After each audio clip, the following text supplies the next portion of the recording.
তুমি আমার রাধে হবে?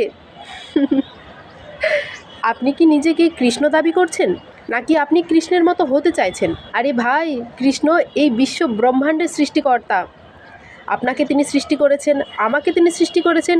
বিশ্ব ব্রহ্মাণ্ডের এই যে 84 লক্ষ যোনির 84 লক্ষ বিভিন্ন প্রজাতির জীব রয়েছে, তাদেরকে সৃষ্টি করেছেন কে? না পরমেশ্বর ভগবান শ্রীকৃষ্ণ। তিনি এই বিশ্ব ব্রহ্মাণ্ড সৃষ্টি করেছেন। শুধু এই ব্রহ্মাণ্ড নয়, তার অনন্ত অনন্ত কোটি ব্রহ্মাণ্ড রয়েছে।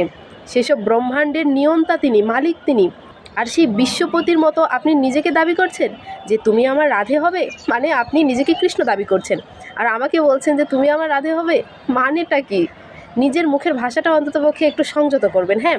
কারণ নিজেকে অপরাধের ভাগিদার আর করবেন না। কৃষ্ণ তিনি হচ্ছেন বিশ্বপতি, তিনি জগৎপতি। তিনি বৃন্দাবনে এসেছিলেন শুধুমাত্র তার লীলা বিলাস করবার জন্য। তিনি 7 বছর বয়সে গিরি গোবর্ধন কনিষ্ঠ আঙুলে ধারণ করেছিলেন।